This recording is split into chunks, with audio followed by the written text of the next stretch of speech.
Why did you start your YouTube channel? Or if you're thinking of starting a YouTube channel, why do you want one? For more visibility, more authority, to make money, or maybe all three? My guess is all three. But in this video, I'm going to break down my favorite strategy to make money from YouTube. And no, it's not from YouTube AdSense. It's with a YouTube sales funnel. Now, I'm thinking you've probably heard the term sales funnel before because it's basically the roadmap to online success. Sales funnels take people on a journey from the first moment they hear about you all the way until they decide to make a purchase. It's called a funnel because, well, it looks like a normal funnel. It's wide at the top and then it narrows as it goes down, where people then enter into making a sale. Now, there are 4 stages that people go through within the funnel itself. These stages are identified with the acronym AIDA, and you might have heard this before. It's a very common marketing acronym, and AIDA stands for awareness, interest, desire, and action. So let's go through all 4 of these stages and define what's really happening in each stage. So first is the awareness stage. This is where you're capturing your audience's attention.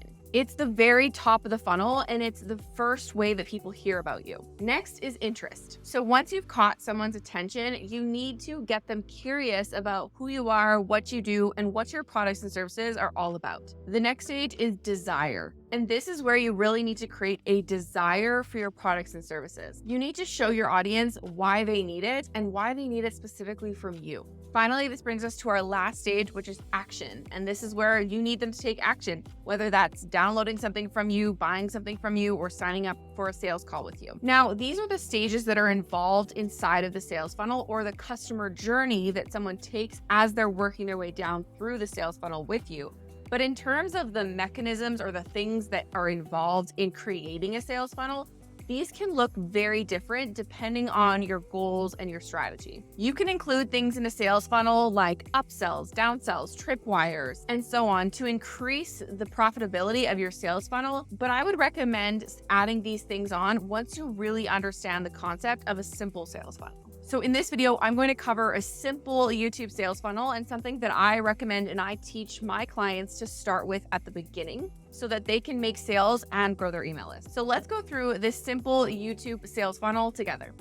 Okay, so this is the simple sales funnel that we talked about before with the acronym AIDA, right? So at the top of the funnel, in the awareness stage, we are going to use YouTube as our traffic source. So what I'm going to do is I'm going to put YouTube up at the top here, because in this example, that's what we're using as our traffic source. So traffic is coming into the top of the funnel through YouTube.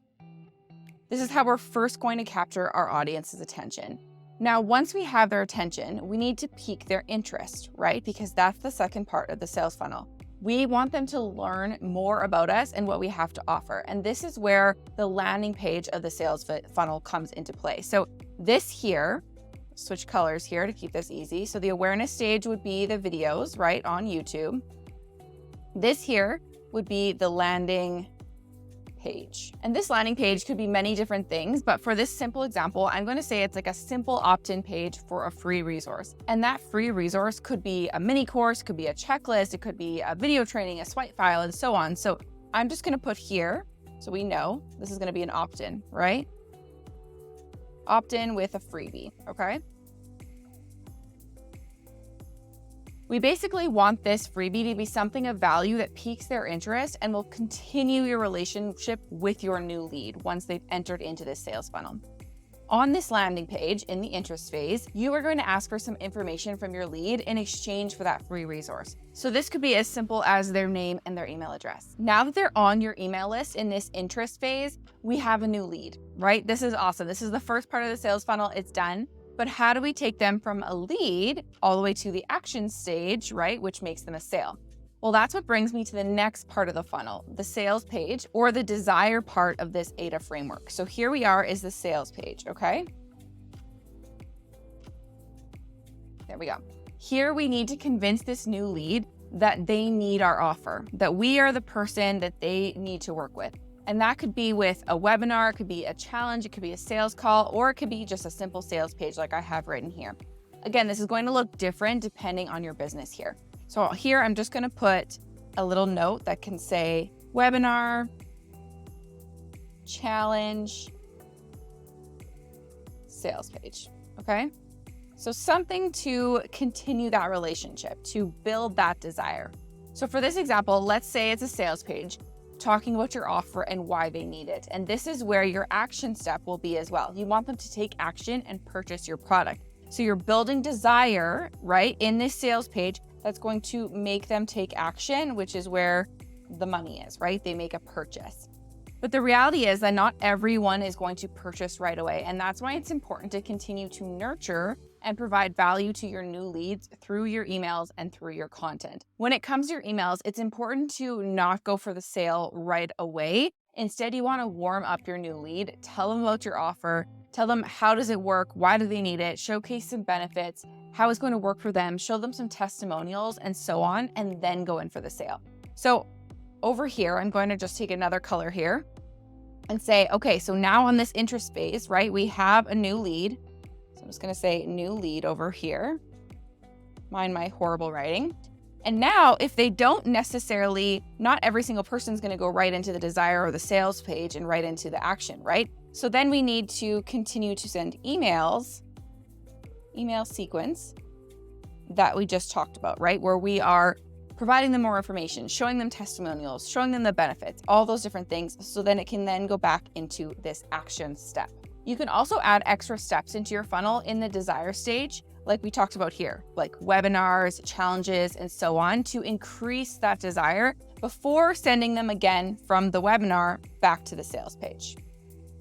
But this is getting a little bit more complex of a sales funnel, and I wanted to really show you just a simple version. So we talked about a lot of moving pieces here, and I want to do a really quick recap. So in this example here, we have YouTube as your traffic source, right? So people are searching for things in the search bar of YouTube or Google, and they're coming across a bunch of videos, which brings them to the awareness stage of the sales funnel right here, right?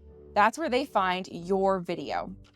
From there, they click on your video, they watch your video. Inside of your YouTube video, you are explaining maybe a freebie or something, a webinar, a challenge, something that you have to offer them where they are going to want to continue that relationship with you. You've piqued their interest, right? You're moving them into the interest phase of the sales funnel. From there, they click on to your landing page. So on the landing page, they are going to opt in, right, to some sort of freebie that you've created, whether that's a checklist, a challenge, a webinar, anything like that, some sort of freebie, which then brings them into the desire stage, right? They've shown interest, and now you need to make them desire your offer. Show them why they need it, why it's beneficial for them, and how it's going to solve their problems. And that's where you can do that through a simple sales page here, and that's the desire phase.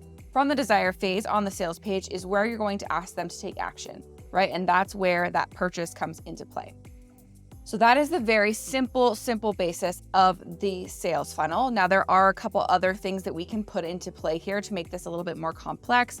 Like we talked about, the webinars, the challenges, the new lead in the email sequences here. But if we can just stick to this really simple sales funnel, you are going to start to get leads into your business and sales. If you are ready to have help getting this YouTube sales funnel set up for you inside of your business, make sure to check out my monthly YouTube Lead Lab membership below. Plus, if you want to learn the one thing you must do on YouTube, you can check out this video right here.